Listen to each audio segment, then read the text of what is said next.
Club des médecins FIP. Euh, Plusieurs choses, spécificités un petit peu que nous avons en région Occitanie d'avoir créé ce temps un peu spécifique où nous efforçons donc de nous adresser à vous, professionnels de santé, sur tout ce qui a touché le handicap et l'offre particulière ou la place particulière que le FIP a euh, pour les personnes en situation de handicap dans la fonction publique.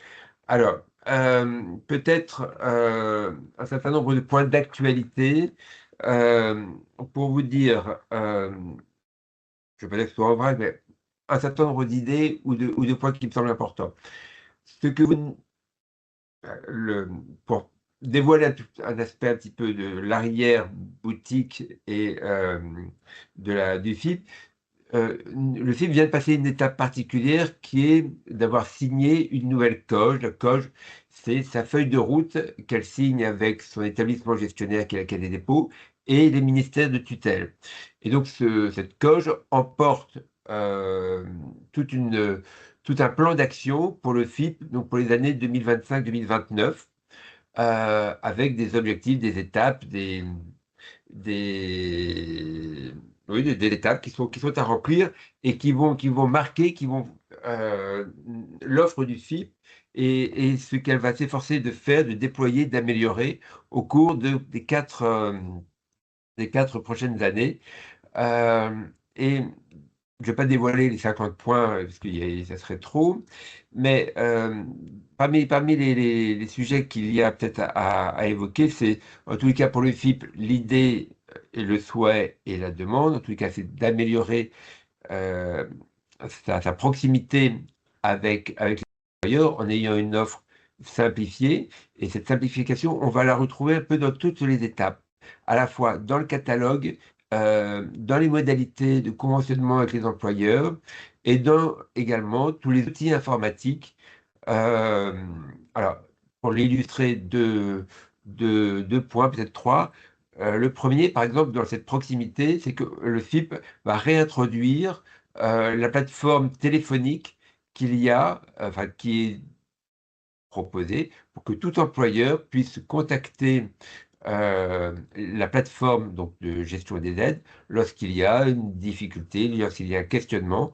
Donc l'employeur peut désormais, désormais, très prochainement, je crois que c'est même peut-être aujourd'hui, 1er octobre, donc contacter à nouveau téléphoniquement le site.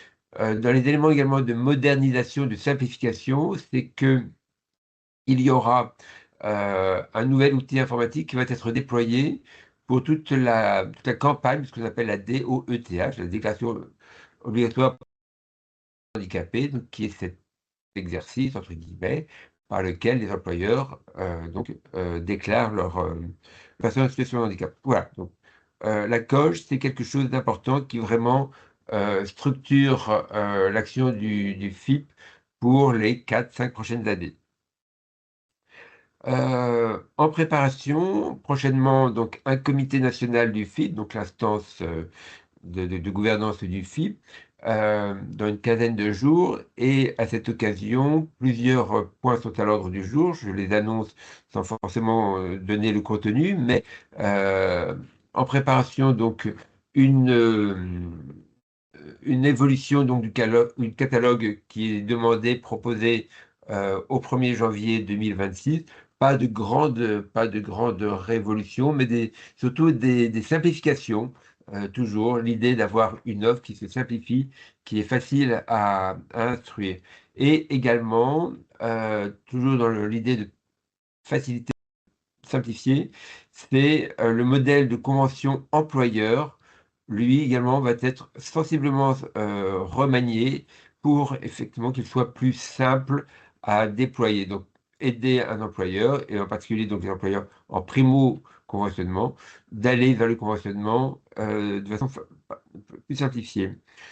Plus rapidement maintenant, dans les points d'actualité, le FIP a renouvelé son partenariat avec la FHF, la Fédération hospitalière de France, qui nous permet, sur certains territoires, et c'est le cas en région Occitanie, de proposer un dispositif qu'on appelle les ressources handicap mutualisées, euh, qui sont portés par deux établissements support, le CHU Toulouse et on va dire quasiment demain ou désormais, le centre hospitalier de Béziers avec Laurence Cassin et Madame Sylvie CB.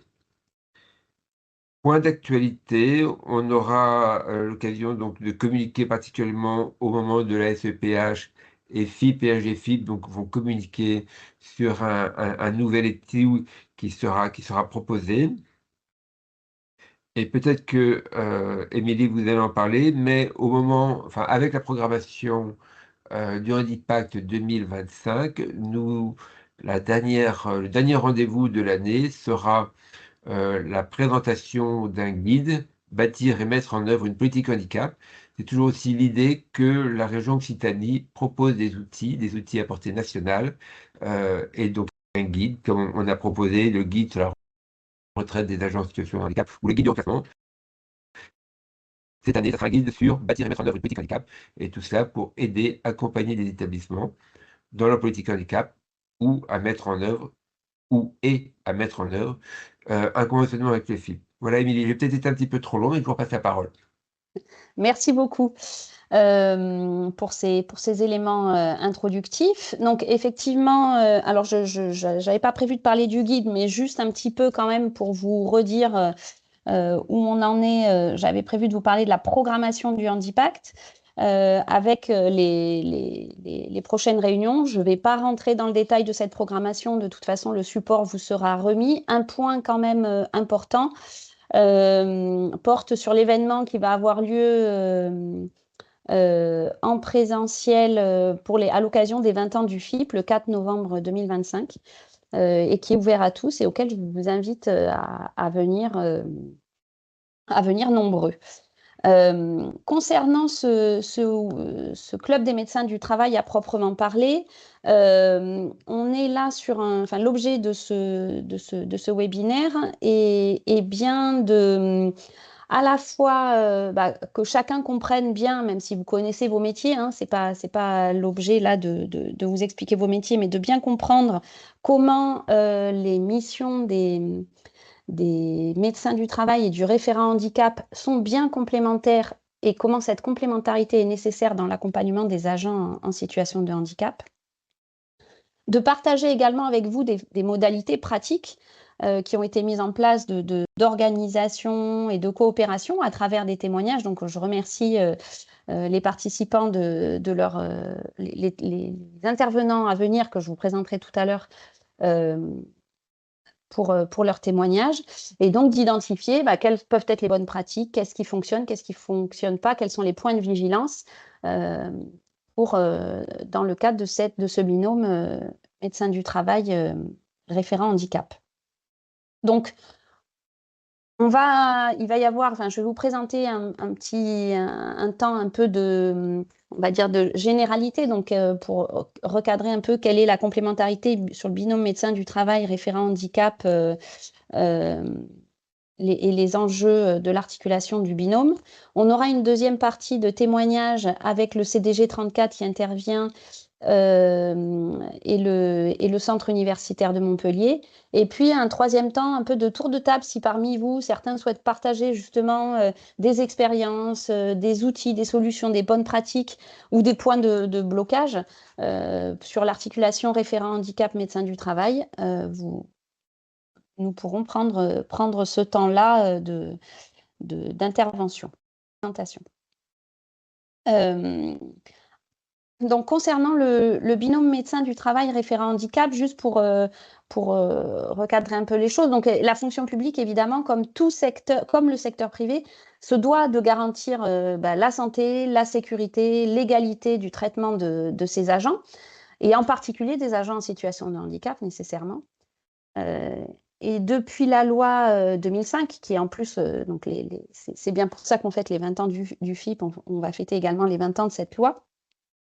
Et avec ces réformes successives, la prise en compte du handicap dans le monde professionnel est vraiment devenue un enjeu important, un enjeu central, avec une responsabilité accrue de fait des services de médecine du travail et des référents handicap sur ce sujet-là. Et donc, le travail d'équipe entre ces deux acteurs s'avère, comme je vous le disais, indispensable pour qu'on ait vraiment une politique d'insertion et de maintien dans l'emploi qui soit efficace. Alors, les rôles du médecin du travail et des agents en situation de handicap, juste, je me permets donc effectivement de rappeler ça pas pour les médecins du travail, mais pour les autres participants. Donc, en tant que médecin du travail, les missions incluent notamment la surveillance médicale individuelle adaptée, hein, donc avec un suivi dont la fréquence et le contenu sont modulés selon la situation de handicap et les risques spécifiques de chaque poste. Le conseil sur l'aptitude au poste, sur la compatibilité de l'état de santé de l'agent avec les exigences de son environnement professionnel et les préconisations d'aménagement. Et enfin, la prévention de l'altération de santé liée au travail et de la désinsertion, enfin, du risque de désinsertion professionnelle, notamment quand on constate les premières difficultés ou en anticipation d'une inaptitude. Donc, évidemment, il y a tout un tas d'autres missions, mais là, spécifiquement sur les personnes en situation de handicap. Et en parallèle, les rôles du référent handicap. Donc, le référent handicap, il est vraiment personne ressource et point de contact pour orienter, informer, accompagner les personnes en situation de handicap. Et il assure notamment la coordination de la prise en charge du handicap, de la demande à la mise en œuvre des aménagements et au suivi, hein, le cas échéant. Il est également l'interface entre les organismes spécialisés et la coordination entre les différents acteurs internes et externes à l'établissement. Et il assure également une gestion des dispositifs et aides, la sensibilisation des équipes, l'accompagnement du collectif de travail pour lever les freins à l'intégration, etc. Donc on voit bien que chacun a un rôle particulier auprès des personnes en situation de handicap. Et la complémentarité de ce binôme est importante, puisque le médecin du travail apporte son expertise médicale et préventive sur l'état de santé et l'aptitude de l'agent. Donc, il identifie bien les besoins médicaux, il préconise, il suit les adaptations nécessaires, hein, que ce soit le temps de travail, l'aménagement du poste, etc. Il assure donc ce suivi médical rapproché et il fait aussi du coup le lien forcément avec la reconnaissance administrative du handicap pour la personne en situation de handicap. Et en parallèle, on a donc le référent handicap qui, quant à lui, coordonne tous les dispositifs d'accompagnement, les aides, la politique d'intégration également. Il traduit les préconisations du médecin en actions opérationnelles et il mobilise derrière les aides du FIP, d'autres aides, les différents partenaires. Il organise la sensibilisation, le cas échéant, etc. Donc, articuler leur rôle, c'est aussi garantir une prise en charge globale et personnalisée du diagnostic des besoins de la personne à la mise en œuvre et au suivi des solutions concrètes. Donc, ce binôme permet de passer de l'analyse, de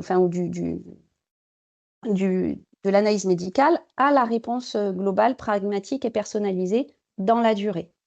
Donc, on voit bien qu'il y a vraiment un enjeu sur le binôme médecin du travail référent handicap.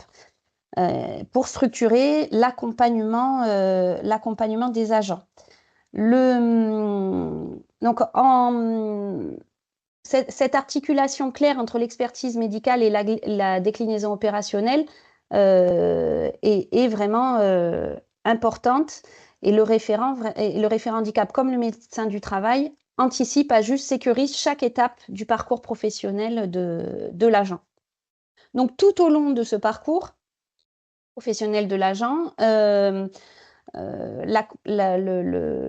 voit que le médecin du travail et le référent handicap interviennent vraiment dans une logique de coopération, pour personnaliser et trouver et personnaliser les solutions adéquates. Donc, sur la phase de signalement, par exemple, sur la première alerte, phase de signalement, première alerte, un agent rencontre une difficulté liée à son handicap ou qu'il revient d'un arrêt long ou que son handicap évolue, il peut alerter aussi bien le médecin du travail que le référent handicap, directement ou via son encadrant. Mais cette étape de repérage, elle est cruciale. Elle permet de comprendre et de repérer rapidement, de qualifier rapidement les besoins et de déclencher un accompagnement adapté. Et là, autant le référent handicap que le médecin du travail ont un rôle à jouer. Dans la deuxième phase, analyse de la situation, on est là plutôt sur le rôle du médecin du travail, donc qui réalise une évaluation médicale approfondie pour juger de l'aptitude de l'agent au poste, qui détecte les besoins spécifiques et formule ces fameuses préconisations, qui propose du coup des ajustements du poste, des horaires, des conditions de travail pour préserver la santé et favoriser le maintien dans l'emploi de la personne en situation de handicap. Donc là, on a le médecin du travail qui fait cette analyse. Avec une mise en œuvre des solutions où là, le référent handicap prend le relais, lui, pour coordonner la mise en place des mesures recommandées, mobiliser les ressources internes, que ce soit la RH ou la direction, les ressources externes également, donc le FIP, la NDPH, les Cap Emploi, pour organiser les aménagements matériels, former, sensibiliser les équipes et assurer cet environnement de travail inclusif. Et enfin, sur la dernière partie du parcours, donc là, c'est une approche linéaire, hein, c'est pas toujours dans la phase de suivi et d'ajustement, là, le binôme médecin du travail référent handicap reprend de la complémentarité et assure un suivi continu, par exemple par des entretiens tripartites, mais il peut y avoir d'autres modalités, et réévalue régulièrement la situation pour ajuster les dispositifs selon l'évolution du handicap, selon l'évolution du poste, selon l'évolution de la situation, tout en garantissant bien sûr la confidentialité et le respect du secret médical. Donc on voit bien dans ce parcours, alors là on est bien sûr sur quelque chose de théorique, hein, qu'on va voir ensuite en application avec les témoignages, mais on voit bien l'enjeu de la complémentarité entre le médecin du travail et le référent handicap. Donc l'articulation, elle est essentielle pour plusieurs raisons. Donc effectivement, comme on l'a vu, pour garantir l'efficacité et la fluidité, la bonne coopération du binôme permet d'éviter les ruptures de parcours, donc les pertes d'emploi, l'isolement, l'absentéisme par exemple, d'améliorer la réactivité face aux évolutions des situations de handicap, de garantir aussi que les préconisations et les adaptations soient réellement mises en œuvre dans les délais qui soient appropriés pour prévenir l'aggravation, notamment des situations d'inaptitude. Et le rôle du médecin du travail est notamment essentiel dans la déclaration d'inaptitude, puisque ça permet notamment d'enclencher un certain nombre de dispositifs pour accompagner l'agent. Et donc, c'est aussi un enjeu fort pour garantir l'approche globale et personnalisée, puisque cette approche complémentaire du binôme médecin du travail référent handicap permet à chaque agent de bénéficier d'un accompagnement à la fois global, approche médicale et opérationnelle, et sur mesure, mieux adapté à ses besoins, à sa réalité, et d'assurer ensuite un suivi continu et évolutif. Donc, le médecin du travail apporte le regard clinique sur les besoins, le référent met en place les leviers matériels, humains et financiers, et ensemble, ils adaptent les solutions en fonction de l'évolution des situations, des besoins et du contexte professionnel. Donc, il y a vraiment un enjeu sur ce volet-là. Il y a également un enjeu en matière de respect et de confidentialité, puisque le secret médical est protégé par le médecin, tandis que le référent handicap assure la communication et la coordination, bien sûr dans le cadre strict des informations partagées et avec le consentement de l'agent. Donc le binôme garantit le respect des obligations légales, maintien dans l'emploi, égalité de traitement, la confidentialité du dossier médical et la juste distribution des aides et des dispositifs qui sont disponibles. Et enfin, on a un enjeu en matière de soutien aux agents et aux équipes, parce que le binôme constitue le relais pour les agents qui se sentent ainsi écoutés, soutenus d'une part, et d'autre part, ce binôme participe également à la sensibilisation des équipes et des encadrants à la valorisation du handicap comme une composante normale du travail et à la mobilisation des réseaux d'acteurs complémentaires. C'est donc un levier qui est essentiel pour une politique handicap qui soit efficace et durable dans la fonction publique. Pour autant, on sait qu'il y a des freins avec des défis à relever. Puisque là, pour l'instant, on a vu tout l'intérêt qu'il y avait à articuler ce binôme. On sait néanmoins que ce n'est pas toujours si simple. D'une part, on a vraiment le volet, la pénurie et la surcharge des médecins du travail, qui est une réalité, avec des territoires qui n'ont pas ou peu de médecins du travail et de prévention, ce qui limite la capacité nécessaire, de fait la capacité à assurer un suivi qui soit régulier et approfondi des agents. Donc cette tension impacte directement la possibilité d'apporter des réponses rapides ou aux besoins d'aménagement et de coordination avec le référent handicap, et donc impacte de fait l'articulation de ce binôme.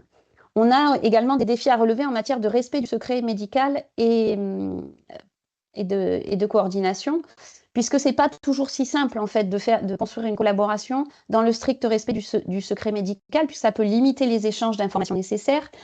Et il y a parfois une difficulté à trouver un juste équilibre entre confidentialité et partage d'informations pertinentes. Donc c'est vraiment un enjeu de coordination majeur entre le médecin du travail et le référent handicap pour assurer un accompagnement fluide, mais qui n'est pas si évident à trouver.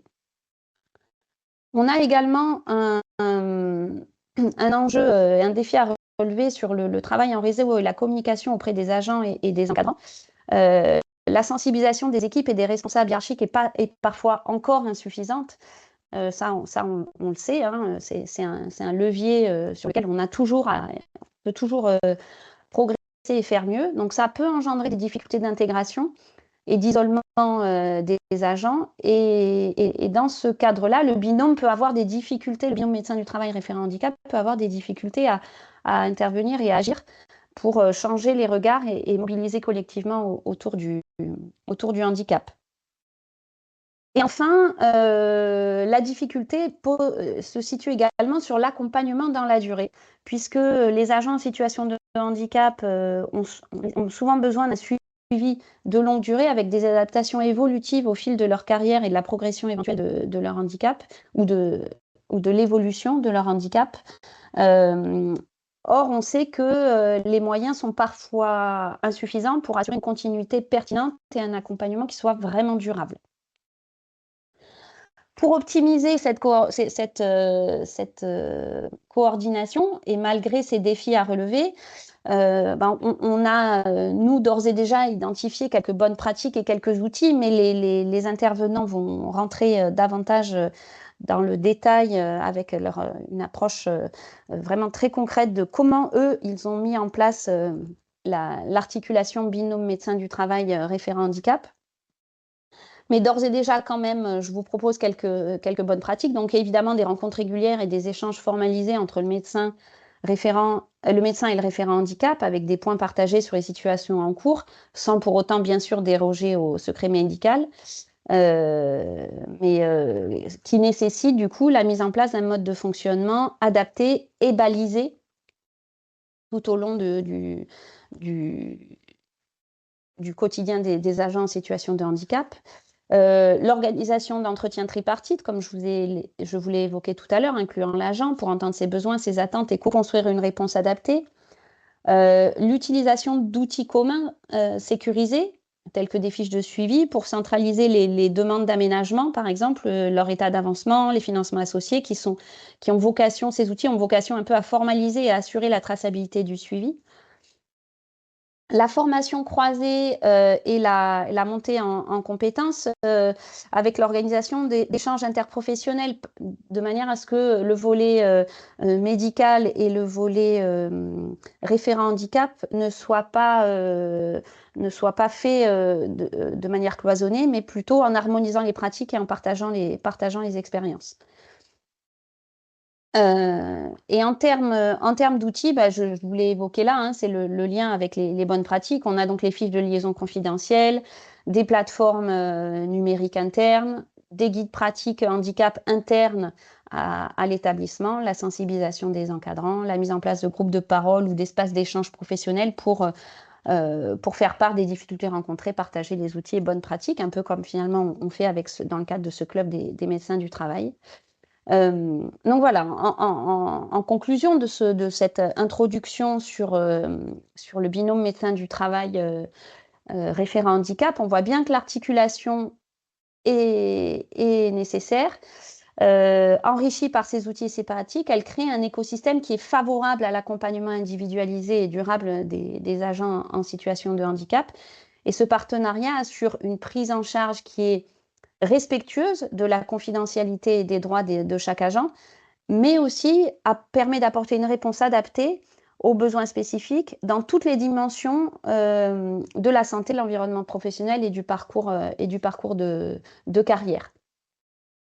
Alors, maintenant que je vous ai proposé ce petit temps un peu généraliste, on va dire, sur l'articulation binôme référent handicap médecin du travail, je propose de passer la parole donc au centre de gestion de l'Hérault avec l'intervention de Madame Vartel et du docteur Gaden pour nous présenter un peu comment ils ont mis eux en place cette articulation au sein du CDG. Donc je vous laisse la parole et je vous laisse partager votre écran pour mettre votre support. Il faut que vous ouvriez votre micro, puisque sinon, on ne vous entendra pas. J'étais en train de faire deux choses à la fois. Alors, on va se présenter, après je partagerai tout. Isabelle Jacob, médecin au centre de gestion depuis 4 ans. Je suis collaborateur médecin et je viens de passer le mémoire. Donc, Céline Martet, je suis chargée de mission handicap au centre de gestion de la fonction publique territoriale de l'Hérault. Et donc, on est là aussi pour vous présenter la manière dont on collabore au quotidien.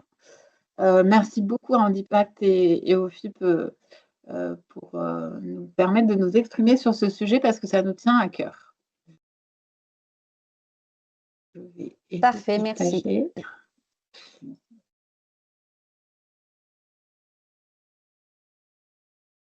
Vous parlez. Ah, c'est bon, je cherche. Pardon. Est-ce que vous voyez bien l'écran? C'est parfait. Alors, je vais juste mettre... On vous laisse.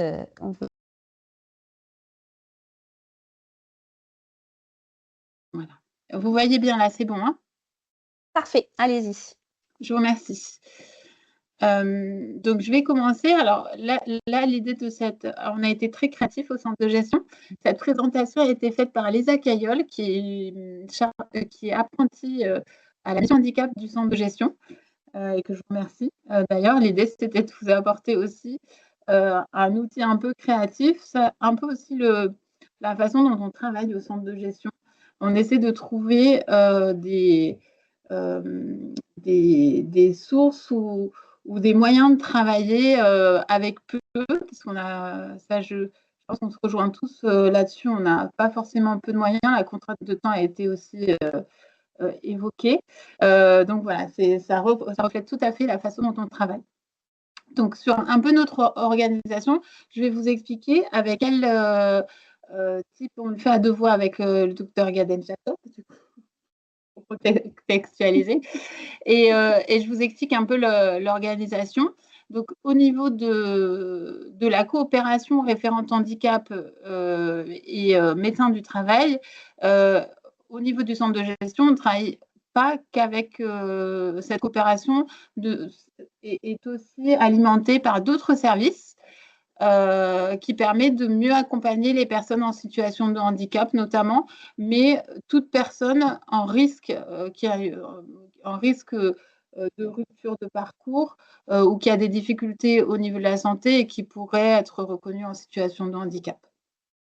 Donc, vous avez tout d'abord le service mobilité avec qui on travaille beaucoup parce que pour prévenir aussi parfois l'inaptitude, alors parfois on se retrouve avec des situations où il y a une inaptitude au poste ou à tout poste. Et parfois, voilà, on essaye avant tout, dans notre coopération, de prévenir ces situations. Donc, on travaille beaucoup avec le service mobilité, dans le respect effectivement du secret professionnel, en se donnant les informations justes, utiles et nécessaires pour avancer sur le sujet. Donc, chacun a son niveau d'expertise. Au niveau du service mobilité au centre de gestion, on a 3 conseillers en évolution professionnelle. Il faut savoir que cette coopération sert 464 collectivités aujourd'hui. Donc, puisqu'on accompagne 464 collectivités au niveau de la mission handicap, et ça s'arrondit à 500 avec la médecine du travail, l'adhésion à la médecine. Ensuite, on travaille beaucoup avec le service carrière aussi, qui gère le risque statutaire. Donc, on a une chargée de risque statutaire qui est aussi mobilisée parfois en fonction des situations, où on utilise à chaque fois, voilà, les expertises et les compétences de chacun au service du bénéficiaire, au service de la personne. Et la mission handicap, qui est composée d'une chargée de mission handicap que vous avez devant vous, et d'une apprentie qui vient d'arriver, et donc aussi qui a pour mission de soutenir toutes les actions qu'on a au niveau de la mission handicap, et globalement sur le sujet qu'on présente aujourd'hui, le maintien dans l'emploi. Et je vais laisser le docteur Gaden présenter. Alors, nous, on est 1,5 médecin du travail. Alors, je précise 1,5, c'est moi, et on a recruté un médecin à la retraite qui vient désormais de 3 jours par mois, parce que nous avons plus de 23 000 agents, et malheureusement, il y a un médecin qui est parti et un autre qui est en arrêt depuis juin, donc pour l'instant, c'est un peu compliqué. Il y a 7 infirmiers du travail, très motivés, heureusement, et une psychologue du travail et un chargé d'ergonomie. Et en fait, tous ces services se retrouvent tout autour de la table. La cellule PDP de prévention à la désinsertion professionnelle, qui centralise les différents protagonistes autour de la santé physique et mentale des agents et permet d'échanger sur les situations qui demandent une pluri-expertise, notamment au niveau psychologique. On a un psychologue à qui on adresse, qui prend en charge les agents qui ont besoin d'elle. La responsable handicap, à qui on demande dès qu'on a besoin de renseignements, et puis aussi qui prend en charge les gens qui présentent un handicap, la responsable des mobilités et le service carrière aux besoins pour les instances médicales. Un exemple peut-être il y a une situation, par exemple, un exemple concret. En 2022, j'ai reçu un agent qui ne demandait rien du tout à la visite médicale, qui présentait une grosse pathologie, une myopathie facio-scapulo-humérale, qui tenait à peine debout, qui pouvait à peine lever les bras pour... Enfin bref, c'était un tableau assez... Il était très limité et qui demandait absolument rien. Il était très content de son travail. Donc, j'ai organisé une étude de poste pendant laquelle, avec accompagné de l'ergonome et de l'ancien responsable handicap, mon prédécesseur, et on a constaté qu'il travaillait dans des conditions pas du tout adaptées. Donc, on a demandé une étude spécialisée, une EPAST pour cette personne. Après, donc il y a eu beaucoup d'améliorations qui ont été réalisées. Notamment, il avait une place de parking qu'il ne pouvait pas utiliser parce qu'un autre handicapé d'un autre bâtiment lui prenait son... Ils en ont fait une deuxième finalement. Et ensuite, notre collègue est arrivé. Et donc, au fur et à mesure du temps, cette personne a eu besoin d'un fauteuil roulant. Au début, il se déplaçait plus ou moins tout seul, après avec un déambulateur. Donc, à chaque fois qu'il y a besoin d'aménager le poste, d'un nouvel aménagement, Céline m'en fait part, ou la collectivité demande, moi je demande à Céline conseil. Et là, dernièrement, ils nous ont demandé qu'ils puissent faire des allers-retours de son domicile à la piscine où ils travaillent.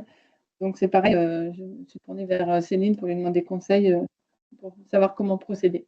Et donc là, on va mettre en place d'abord une aide trajet domicile-travail, et ensuite l'aménagement du véhicule par la suite. Ce qui est intéressant dans cette cellule de prévention à la désinsertion professionnelle, qui réunit des membres permanents que sont la psychologue du travail, le médecin du travail, le référent handicap, la chargée de mobilité, mais parfois aussi des membres qui arrivent, qui viennent en fonction d'une personne qui a besoin d'une expertise un peu plus particulière sur un sujet, comme les carrières, par exemple, mais ça peut être d'autres services. Ce qui est intéressant sur cette cellule, c'est que, alors, on se réunit sur des situations où on a vraiment besoin d'échanger parce qu'on n'a pas forcément l'idée de ce qui pourrait être le plus pertinent pour la personne.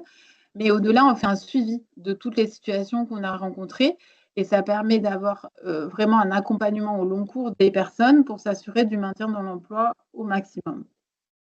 Donc, voilà un exemple qui vous a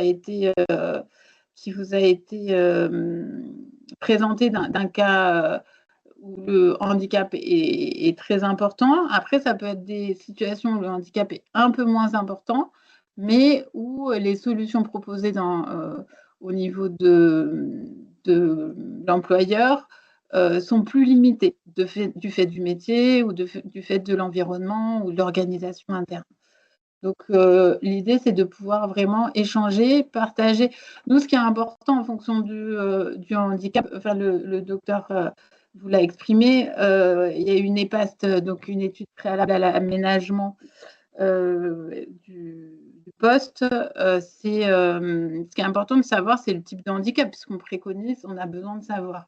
En général, les gens qu'on accompagne nous le disent, hein, clairement, mais on n'a pas forcément le besoin d'avoir tout le détail du dossier médical. C'est juste quel outil on va mobiliser.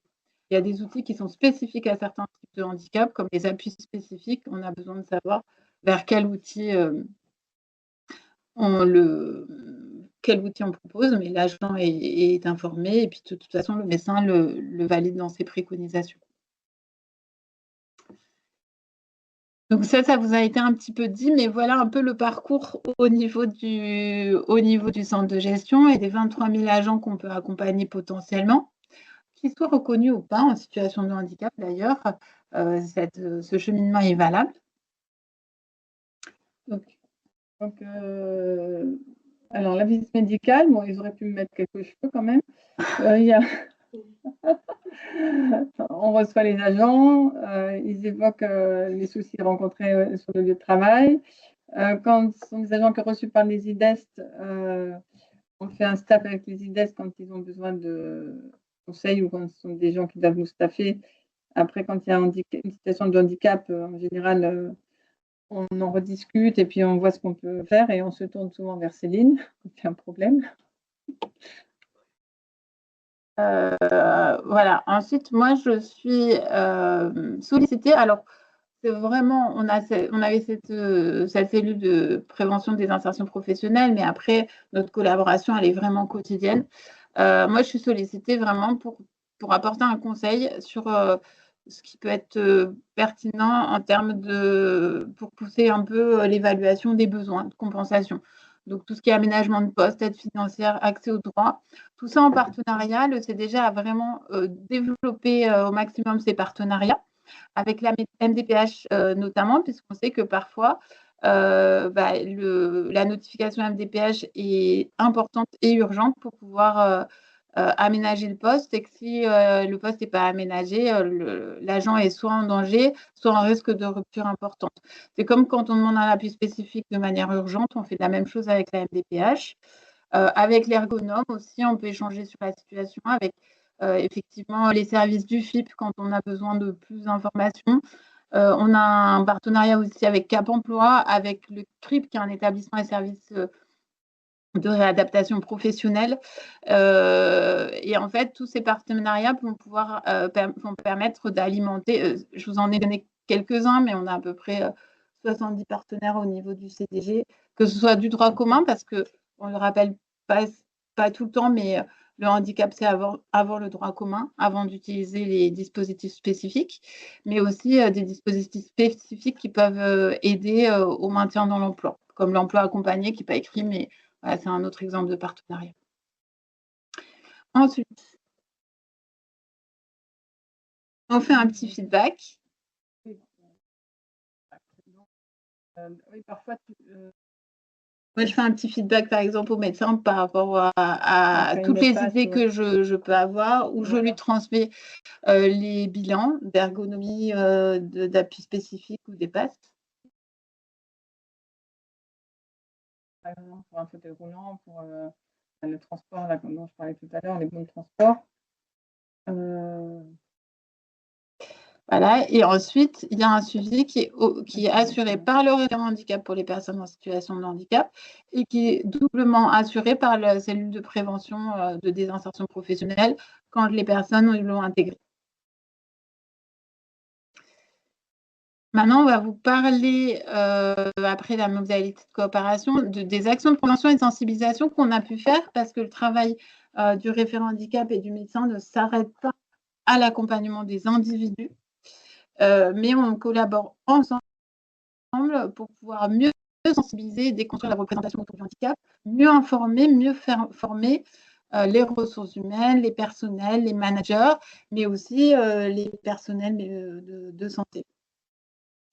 Donc, pour ça, on a fait en janvier une conférence sur le handicap invisible et la santé mentale en coopération avec la psychologue du travail et le médecin. Tu veux en dire quelques mots, Isa? Elle avait fait un beau schéma avec tout ce qui est avec le cerveau, au niveau du cerveau, tout ça. Pour proposer des RPS, des risques psychosociaux. Et en fait, le but, c'est de faire de la prévention pour éviter justement d'en arriver à des problématiques au long cours et des situations physiques ou mentales qui empêchent la personne de travailler correctement. Et d'ailleurs, pas que pour les handicapés, mais aussi pour ceux qui ont un handicap. Et leur intégration, une meilleure intégration aussi. On sait que le handicap invisible, c'est 4% des handicaps. La santé mentale, c'est la grande cause nationale. Mais au-delà de ça, il y avait un vrai besoin sur le territoire de comment mieux accompagner ou prévenir ces situations-là, parce que c'est les situations où les employeurs, les managers se retrouvent les plus démunis. Ensuite, on a fait une conférence sur l'autisme et l'emploi ordinaire en coopération. Donc, pour le coup, c'était l'autre médecin.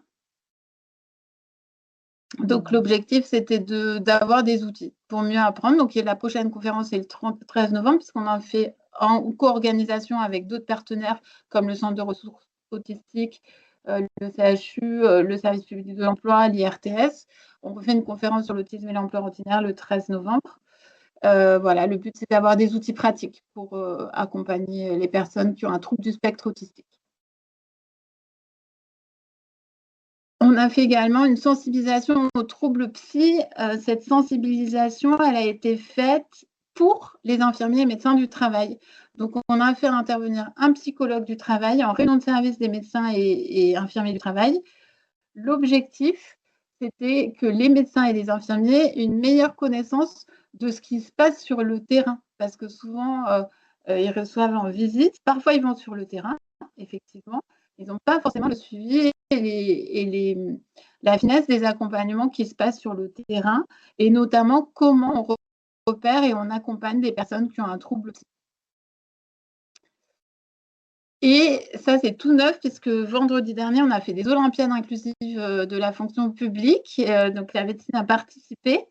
Et l'objectif, c'était vraiment de démontrer que le sport était un levier d'inclusion et de déconstruire les représentations. Donc, en fait, il y a eu plein d'associations d'e-sport. Et le but, c'était de pouvoir se mettre à la place des gens. Donc, on a eu beaucoup d'agents publics en situation de handicap, parfois des sportifs de haut niveau. Et on a pu aussi se mettre à la place des personnes pour mieux sensibiliser.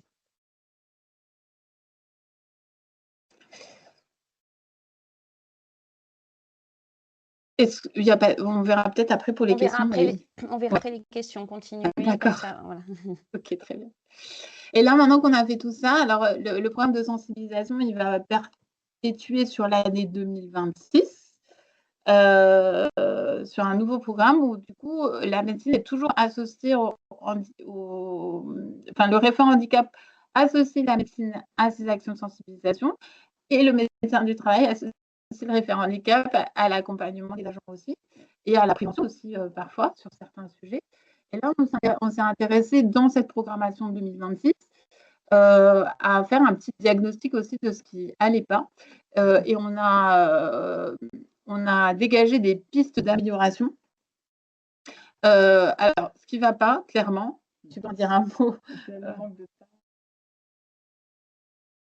On ne vous a pas entendu. Il faudrait que vous parliez plus près. Oui. On manque beaucoup de temps et de médecins. Avis aux amateurs, venez au CDG 34. Avec un médecin intéressé. On est en difficulté effectivement par rapport aux contraintes de temps. Donc, c'est pour ça qu'on essaye aussi de trouver des pistes d'amélioration et d'innovation pour essayer de travailler au long cours. Cette cellule, elle est efficace de prévention des insertions professionnelles parce qu'elle nous permet de balayer beaucoup de dossiers et d'évoquer les situations des gens tous ensemble. C'est beaucoup plus simple et efficace. Voilà. Après, je pense qu'on est tous soumis aux mêmes contraintes.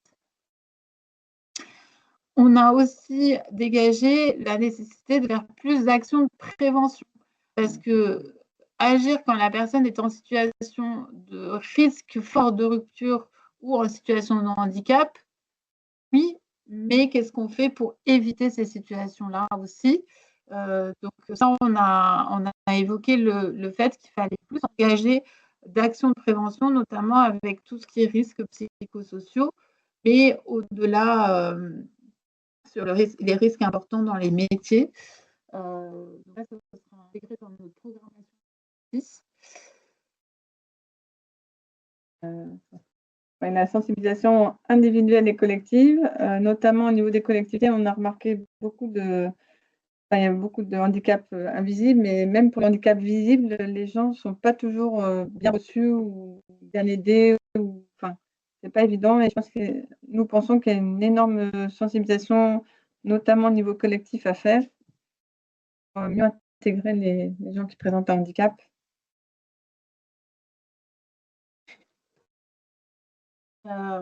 On a évoqué aussi beaucoup la lutte, dans ce cadre de sensibilisation, c'est la lutte contre les représentations aussi. Et c'est pour ça que là, dans les actions qu'on avait fait aussi cette année, on avait fait des podcasts, par exemple, sur des cadres et dirigeants en situation de handicap, parce qu'on a constaté sur le terrain que handicap voulait. Alors, c'est pas forcément malveillant, souvent c'est bienveillant de la part des employeurs, même si faut que dans certaines collectivités, il peut y avoir des problématiques, mais c'est surtout signe de problématiques. Alors que, en fait, quand on mobilise les outils et les partenaires qui peuvent agir, c'est au contraire, ça peut être une source d'inspiration pour les collectivités. Et voilà, notre programme de sensibilisation et de travail conjoint avec le médecin, c'est aussi ça. C'est de constater sur le terrain et de pouvoir agir auprès des collectivités concernées ou de manière plus globale dans la sensibilisation sur cette question. Tu peux peut-être dire un peu sur ça.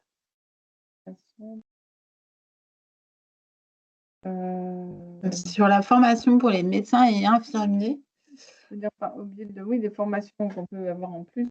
Oui, parce qu'en fait, il y a une connaissance des situations de handicap ou notamment on se tourne souvent vers Céline, mais notamment des aménagements qu'on peut faire ou tout ce qu'on peut apporter aux personnes en situation de handicap ou aussi pour les diagnostiquer, les détecter.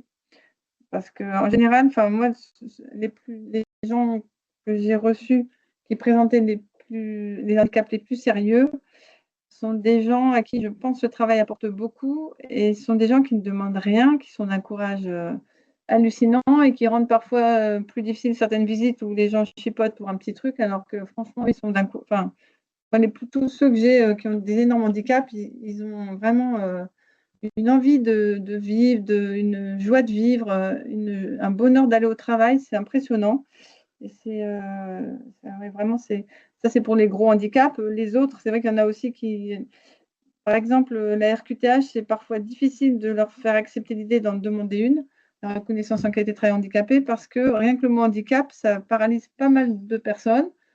Je me suis même demandé si je ne pourrais pas demander le changement de ces lettres, de ce nom, parce que rien que le mot handicap fait que certaines personnes, il n'est même pas question qu'elles en entendent parler, ce qui après peut créer des situations très compliquées pour eux, justement, c'est dommage.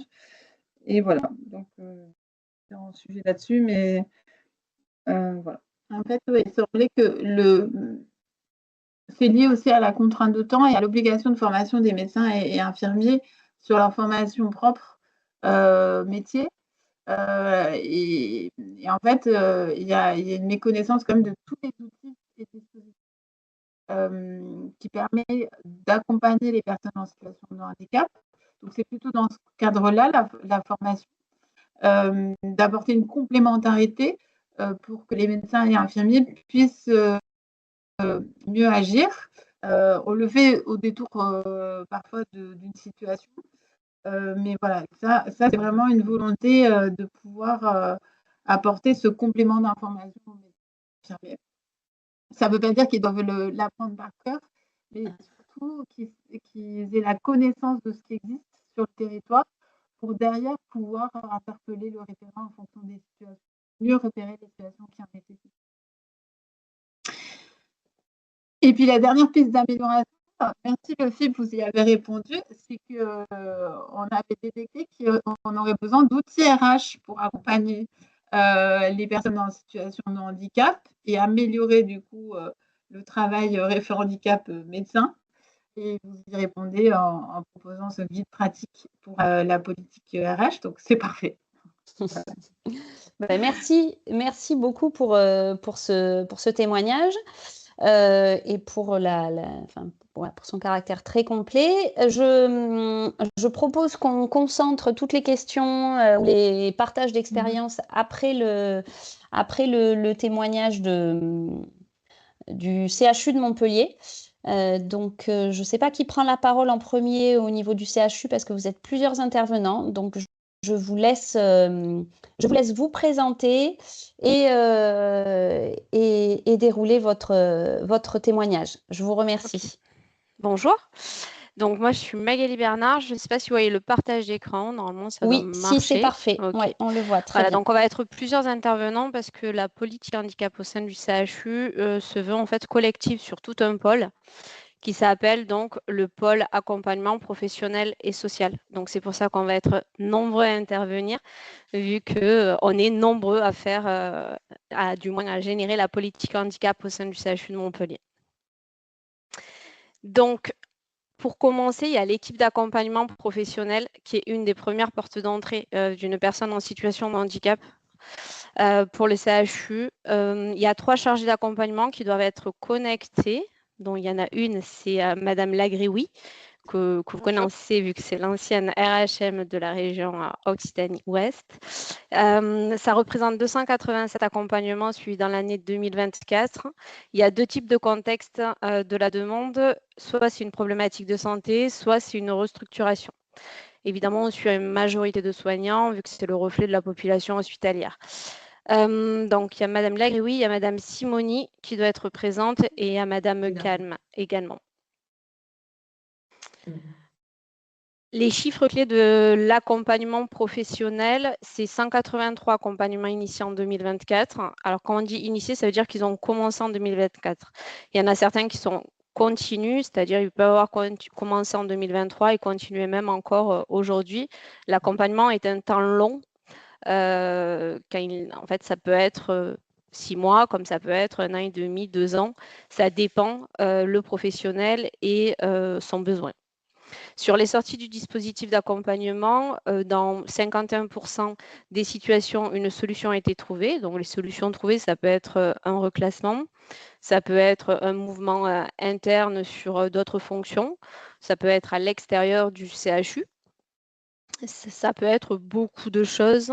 Je pense que les charges d'accompagnement peuvent plus vous renseigner sur les solutions trouvées. 13% restent suivis par le secteur de la protection sociale. Donc, ça, c'est quand malheureusement la maladie n'a pas été réglée, c'est-à-dire on est sur du congé longue maladie, du congé longue durée ou une récidive d'une maladie. Donc, on sort de l'accompagnement et on repart vers la protection sociale. Et 4,8% des suivis ont été interrompus par l'agent. Donc là, c'est pareil, il y a plusieurs cas différents. Soit l'agent a trouvé une solution par lui-même, soit l'agent, finalement, avec les recommandations posées par le médecin du travail, a pu rester sur son poste, vu qu'on a pu l'aménager Et finalement, le handicap n'est plus une problématique sur le poste qu'il occupait et les fonctions qu'il occupait. Voilà, donc il y a tout un travail qui est fait par l'équipe d'accompagnement professionnel et les 3 chargés d'accompagnement avec les médecins du travail qui malheureusement n'ont pas pu être présents aujourd'hui, mais on va quand même vous expliquer le rôle central qu'ils ont dans chaque étape du suivi des agents du CHU. Au niveau de la protection sociale, qui est un élément également central, il y a 4 gestionnaires à l'heure actuelle. On traite environ 340 dossiers qui sont transmis au conseil médical départemental. Il y a environ 935 dossiers d'ATMP, donc d'accidents du travail ou maladies professionnelles qui sont instruits. En 2024, on a eu 32 départs en RVI. Et sur les temps partiels thérapeutiques, on voit qu'il y a une large augmentation du temps partiel thérapeutique, en tout cas sur la fonction publique hospitalière, vu qu'on est à 554 dossiers sur 2024, on a triplé à peu près depuis 2022. C'est aussi un moyen en fait pour les gens de rester en activité malgré une pathologie, donc ça va être très important le temps partiel thérapeutique, même sur une reprise d'activité et justement dans le cadre d'un accompagnement. Le service social du personnel, on a 3 assistantes sociales du personnel qui sont aussi sur le pôle d'accompagnement. Elles ont un rôle essentiel également dans la prise en charge du handicap.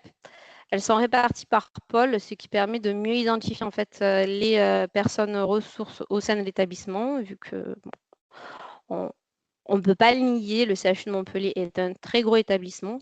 Donc, le fonctionnement par pôle permet une identification plus facile des personnes ressources. Il y a eu à peu près 738 agents qui ont été suivis en 2024 par les assistantes sociales. Donc, le handicap au travail, comme je vous l'ai expliqué, c'est une équipe transversale, multiples compétences, composée de tous les professionnels du PAPS. Le pilotage de la politique handicap de l'établissement, donc on va dire la référente handicap de l'établissement, c'est Madame Goriasguet, qui est la responsable en fait de tout le secteur. Les gestionnaires et donc moi-même, responsable de la protection sociale, on s'occupe du suivi administratif, financier et les commandes. Là-dessus, normalement, il devrait y avoir Monsieur Aïssiwan qui est connecté. Il a un rôle essentiel vu que c'est lui en fait qui va gérer avec l'ergonome de l'établissement tout ce qui est commande suite aux préconisations posées par la médecine du travail. S'il peut nous en dire 2 mots. Oui, alors bonjour, Jordan Aïssiwan, gestionnaire administratif au sein Si tu peux du pôle allumer ta d'accompagnement. caméra, ça serait Ouais, parfait. pardon. Hop. Donc du coup, je travaille en lien beaucoup avec l'ergonome de la médecine du travail. Donc les agents, ils peuvent nous solliciter par plusieurs biais pour un aménagement de poste, donc soit directement vers moi, vers une boîte mail ou un numéro téléphonique, ou via leur rendez-vous de visite à la médecine du travail.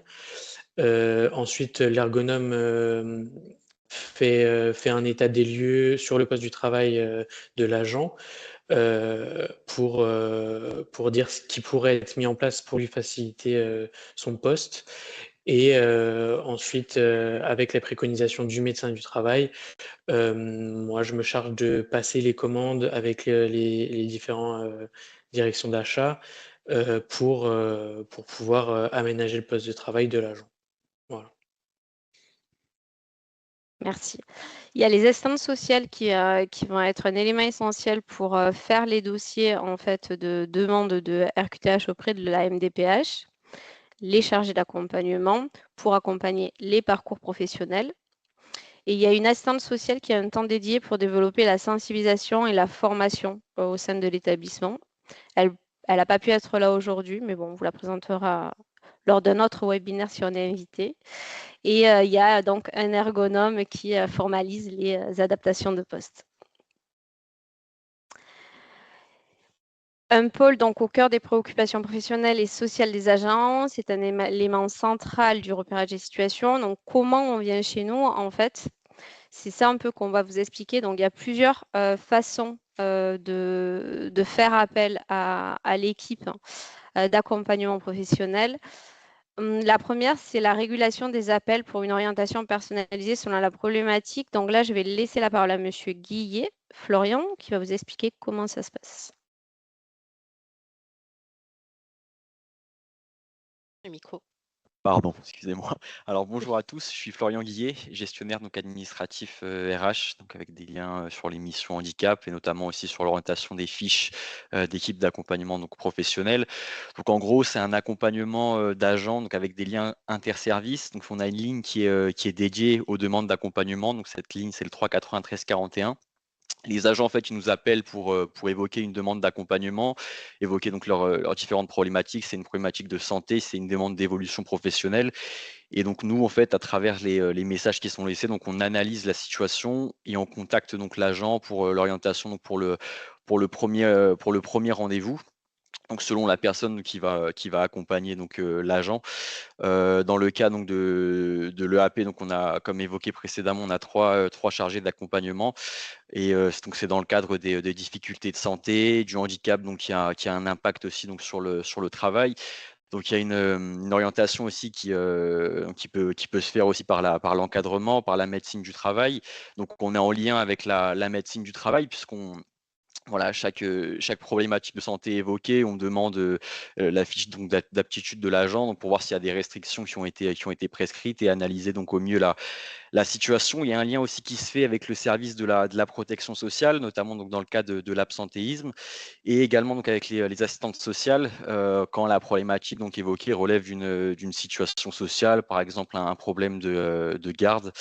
Voilà, après donc on est selon aussi les différentes situations évoquées, ça peut être le service donc conseiller mobilité carrière, donc il y a Madame Samira Swak qui est présente. Il y a aussi des demandes d'accompagnement sans problématique de santé qui sont gérées donc par voilà, conseillère mobilité carrière. Il y a les chargés donc, de formation continue pour les validations d'acquis d'expérience, donc les projets de reconversion en lien avec le CPF, CFP. Après, voilà, il y a aussi les demandes de promotion professionnelle et les questions aussi sur les modalités d'utilisation et de financement. Voilà, qui sont gérées. Il y a des réunions qui se tiennent tous les 15 jours, donc au sein du pôle d'accompagnement, en lien donc avec l'équipe d'accompagnement professionnel, la conseillère mobilité carrière et les chargés de formation continue, donc qui décident donc pour évoquer donc les différentes situations et décider donc de la répartition, voilà, quand c'est une demande de CPF ou de financement. Et donc on a un tableau qui permet d'assurer l'historique de suivi et justement en cas de nouvelles sollicitations pour un agent donc voilà, qui nous avait préalablement contacté. Voilà, on peut le retrouver plus facilement et analyser donc au mieux les différentes sollicitations et avec ce qui avait été aussi mis en place précédemment donc, pour faciliter donc, l'échange. Et donc on communique sur cette ligne par le biais donc, de plaquettes et d'un site internet donc, qui est dédié pour que les agents donc, puissent au mieux donc, prendre contact avec nous et être accompagnés au mieux également. Merci Florian. Donc maintenant, pour que ce soit un peu plus clair, etc., pour vous, je vais laisser la parole à Madame Calme, qui doit être connectée, à Madame Simoni et à Madame Lagrioui.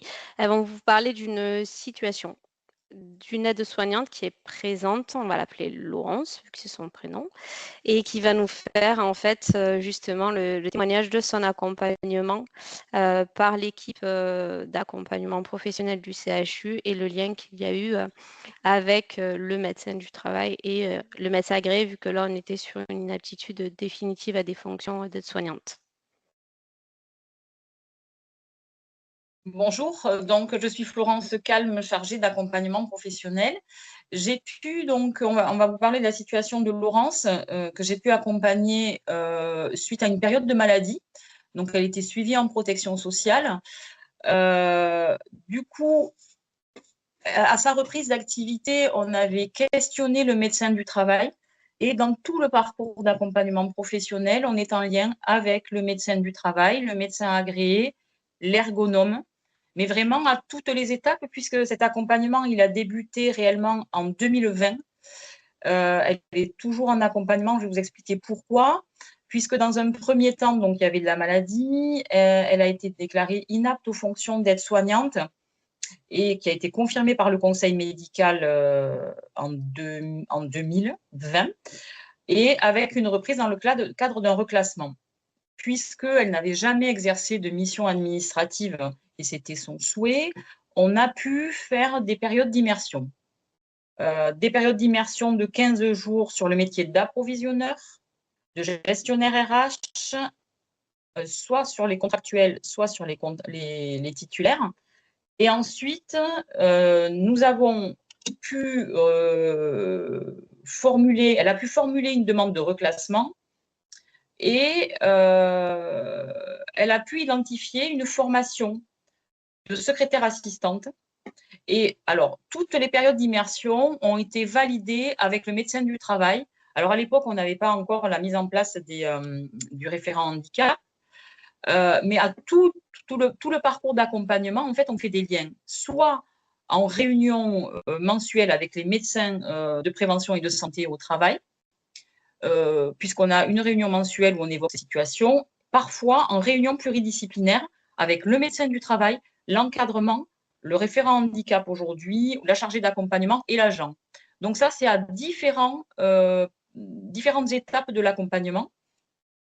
Et ensuite, donc elle est partie en renfort sur un poste d'approvisionneur, avec donc une décision de reclassement par changement d'affectation dans un premier temps. Et ensuite, elle a été détachée dans le grade d'adjoint administratif. Du coup, dans ce parcours d'accompagnement, elle a rencontré des difficultés dans l'exercice du métier. Et cette personne, elle a quand même, elle a toujours montré son engagement et son sérieux, malgré les difficultés de santé. Ce qui nous a permis, suite à cette difficulté rencontrée et une autre période de maladie, de faire une immersion au standard. Aujourd'hui, elle est au standard, en poste, sur un poste pérenne, où effectivement tout se passe très bien. Elle va pouvoir l'attester, et elle vous dira comment elle a pu s'engager et montrer cette relation de confiance, que ce soit avec le médecin du travail, que ce soit avec les chargés d'accompagnement. Du coup, là, elle est sur donc, le poste du standard, avec une adaptation du poste, avec donc du coup l'ergonome qui a pu venir. Et également, il y a la mise en place actuelle d'un temps de télétravail, où également, elle va pouvoir être équipée à domicile. Voilà, j'ai fait très bref sur ce parcours d'accompagnement. Je vais lui laisser la parole pour qu'elle puisse un petit peu témoigner sur la façon dont elle a perçu l'accompagnement et la relation avec le médecin du travail. Très bien, merci. Laurent? Oui, bonjour. Alors, en effet, oui, tout se passe bien maintenant. J'ai parcouru des moments un peu difficiles, mais maintenant, ça va beaucoup mieux. Je vais entamer le télétravail là bientôt et j'en suis ravie. Je vais avoir tout à disposition aussi. Donc, bureau, chaise, tout est bien. Et je suis très contente d'être dans ce service maintenant. Voilà. Et avec, malgré une difficulté de santé, de handicap, à tous les moments, Laurence a pu faire confiance aussi, malgré les difficultés rencontrées. Et aujourd'hui, voilà, c'est aussi cette évaluation de ce résultat, puisqu'on a un agent qui a un poste qui lui correspond. Après, c'est vrai, par moment, des difficultés.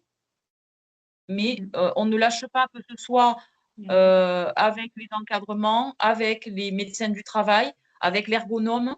Les encadrements sont aussi des alliés sur tous les parcours d'accompagnement, en fait.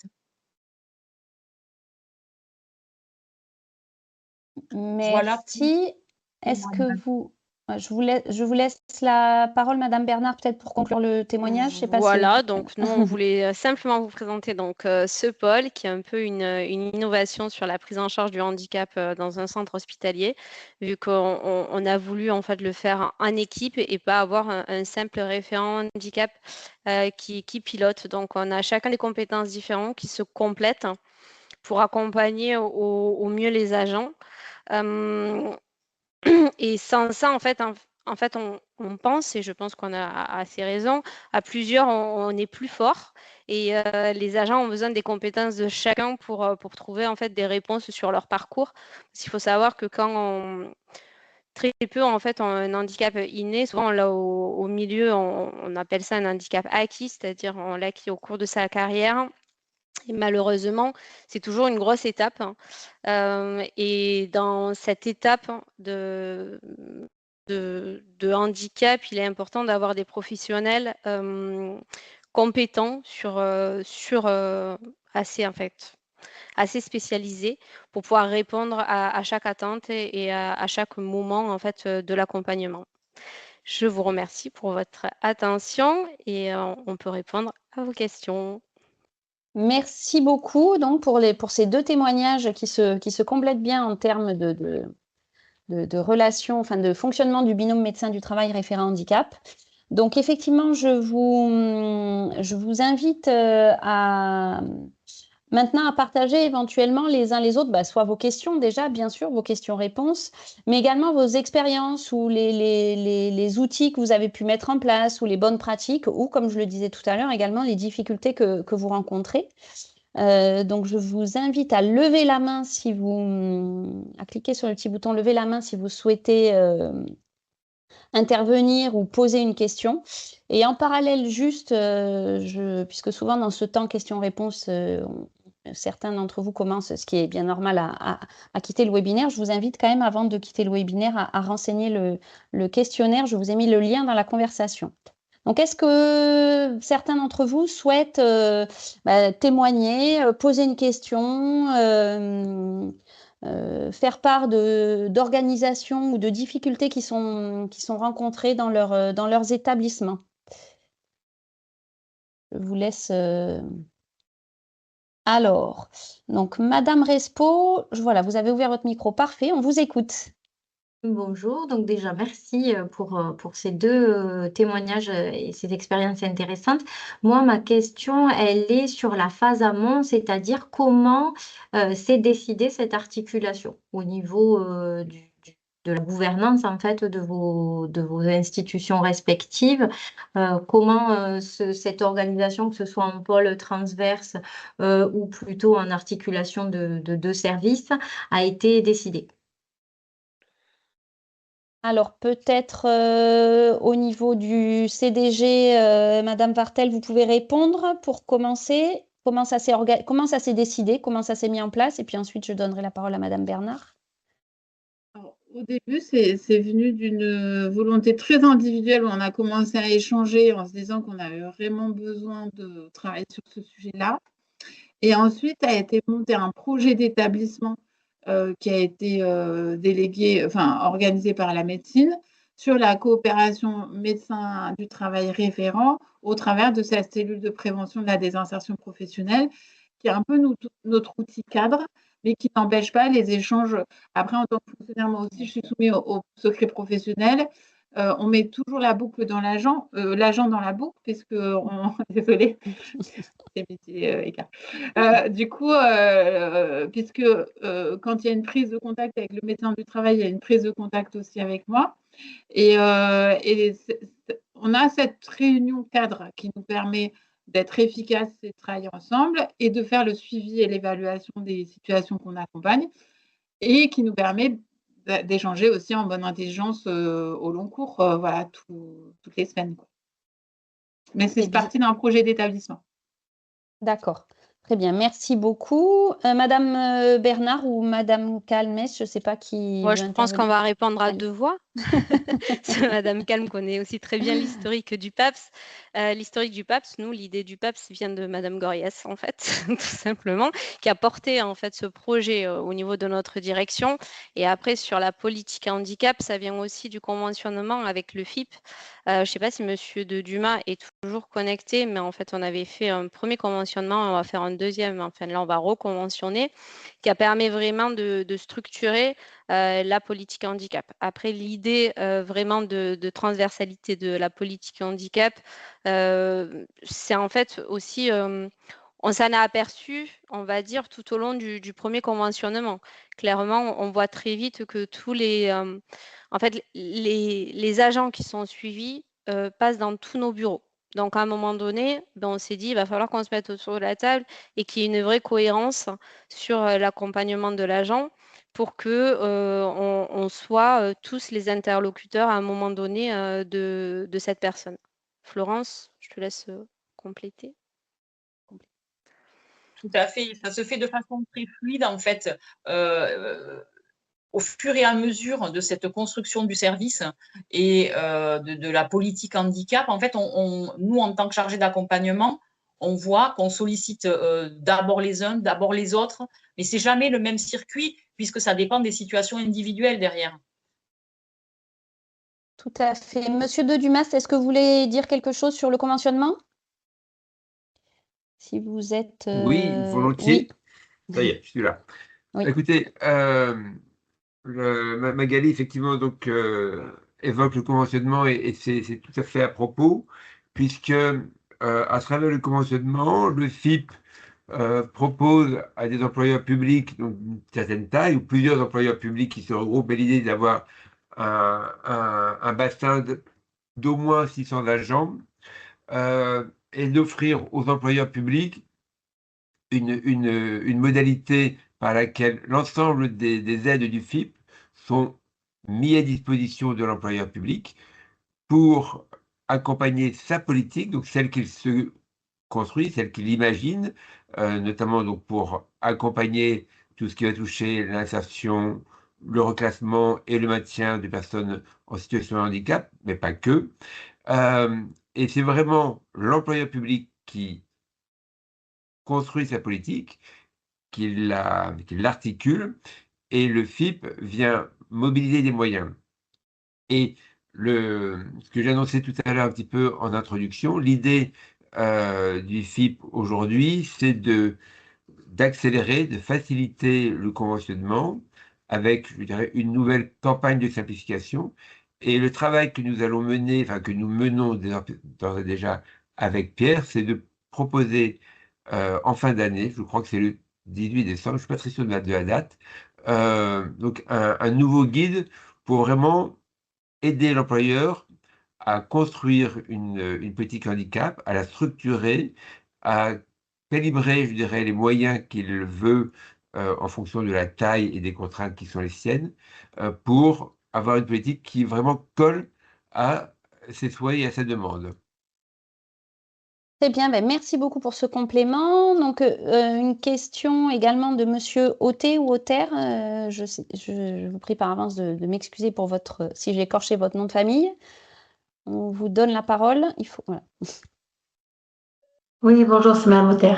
Oui, moi je suis médecin du travail. Merci beaucoup c'était très intéressant et ça me paraît un point fort. Je voulais juste témoigner de ça. C'est vraiment un point majeur pour nous sur le terrain. Moi, je travaille sur des petites structures, en fait, sur différentes structures, mais plus petites. Et c'est pas, voilà, donc, j'ai trouvé beaucoup d'intérêt aux présentations parce que ça peut inspirer, parce que c'est très difficile de structurer dans les petites, dans les établissements qui sont plus petits. Alors, la chance qu'ils ont, entre guillemets, c'est d'avoir un médecin du travail pour moins d'effectifs. Là, c'est sûr qu'on n'est pas comme au centre de gestion. Mais par contre, effectivement, on a moins de support administratif. C'est la fonction publique d'État, enseignement supérieur et recherche. Et là, franchement, on a vraiment moins de support administratif, aussi parce que c'est plus petit. Donc, on travaille très bien. C'est vraiment majeur. Moi, je trouve que je vois le changement depuis qu'il y a les référents handicap. Franchement, vraiment, ça a fait passer un cap énorme pour arriver à faire des meilleurs suivis.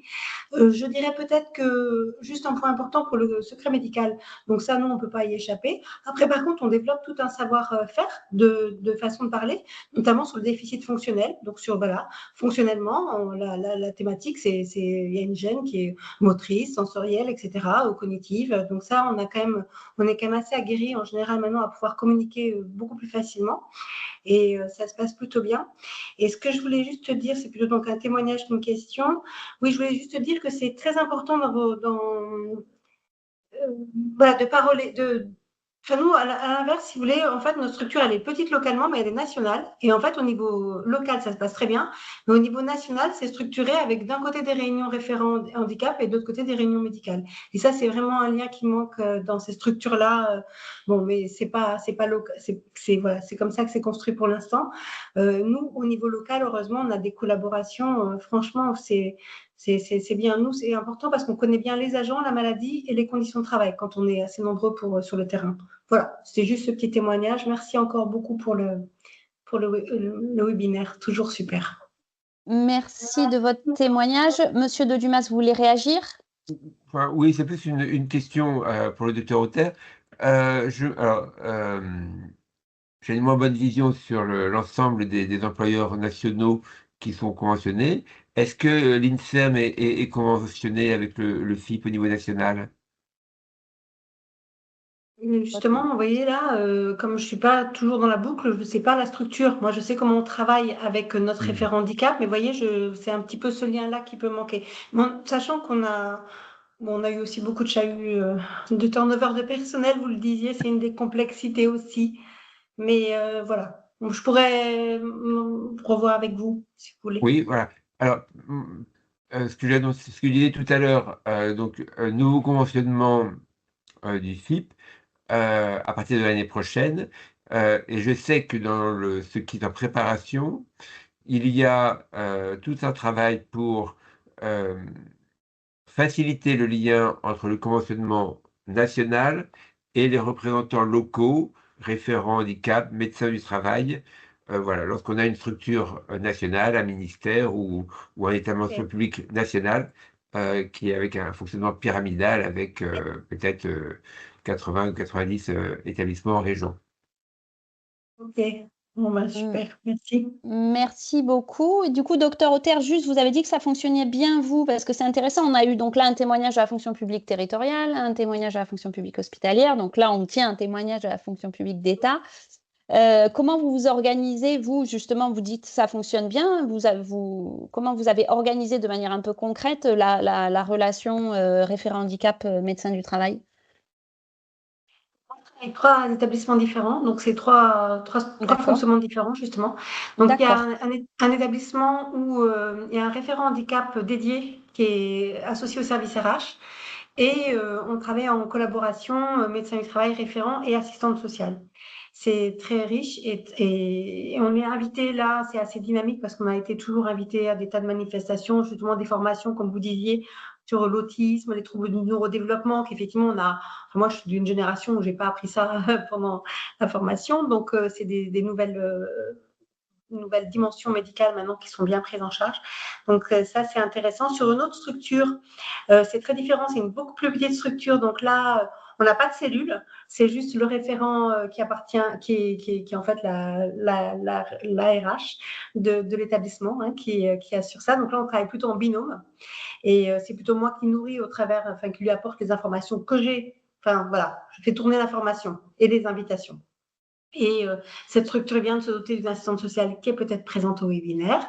Donc, ça va être bien. Et puis la troisième structure, donc elle, c'est une structure nationale. Et là,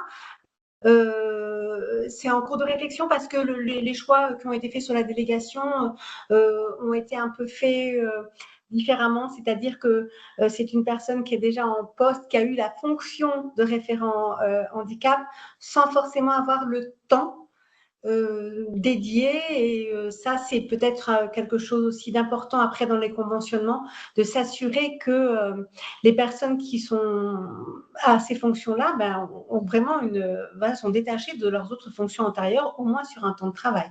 Là, on travaille de façon, je pense, la plus performante possible sur le terrain, mais pour la personne qui assume, c'est un peu lourd quand même. Voilà. Je pense qu'on fait du bon travail, mais c'est clairement un peu lourd. Et peut-être à faire évoluer dans cette structure. D'accord, voilà, très bien, merci. Si, tout à fait. Et puis alors du coup, c'est intéressant parce qu'effectivement, il y a trois modalités différentes de coordination de ces missions de médecin du travail et de référent handicap. Est-ce que d'autres personnes souhaitent poser une question, intervenir, partager un témoignage ? ou alors ça veut dire qu'on a été particulièrement clair et performant dans nos présentations respectives. Dans tous les cas, je remercie vraiment tous les intervenants déjà pour la qualité et la précision de vos témoignages. C'était très complémentaire, très instructif et très intéressant. Et je remercie également tous les participants de votre présence. Donc, le webinaire est évidemment enregistré, sera mis en replay sur le site du FIPHFP, ainsi que les différents supports. Donc, vous pourrez les relayer, si vous le souhaitez, auprès de vos collègues ou de partenaires qui n'ont pas pu participer à ce webinaire.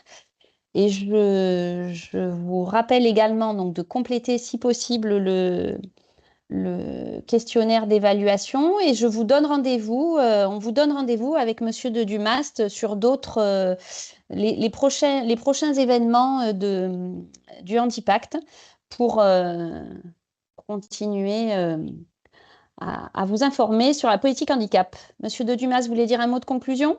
Oui, merci Émilie. Écoutez, je souhaitais, tout comme vous, particulièrement vous remercier, donc organisateurs, tous ceux qui ont témoigné, donc le centre de gestion donc, de l'Hérault et le centre, le CHU de Montpellier, toutes les personnes qui ont pris la parole.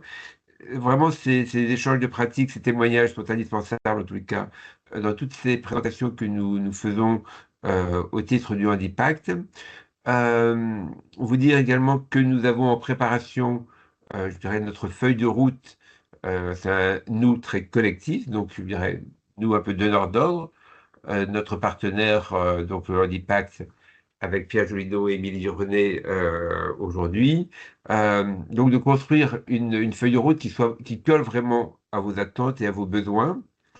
Donc n'hésitez pas à me faire passer par mail, par SMS ou à Pierre ou à Émilie. Je dirais les attentes que vous avez, que vous auriez dans notre programmation pour pouvoir qu'on y réfléchisse, qu'on regarde comment l'insérer, peut-être créer de nouvelles modalités dans notre feuille de route et programmation pour être vraiment au plus près. Vous avez vu qu'on a chaque année donc l'idée de produire des outils nationaux, et on souhaite vraiment encore l'année prochaine être pas forcément à la pointe de l'innovation, parce que ce n'est pas la question d'être à la pointe de l'innovation, mais vraiment de proposer, d'offrir des outils qui vous conviennent, qui répondent à votre demande. C'est ainsi, tous les produits qu'on a produits jusqu'à présent sont des produits qui sont issus finalement d'une demande exprimée par l'un ou par l'autre, et ensuite aussi être. Voilà, encore un grand merci à vous.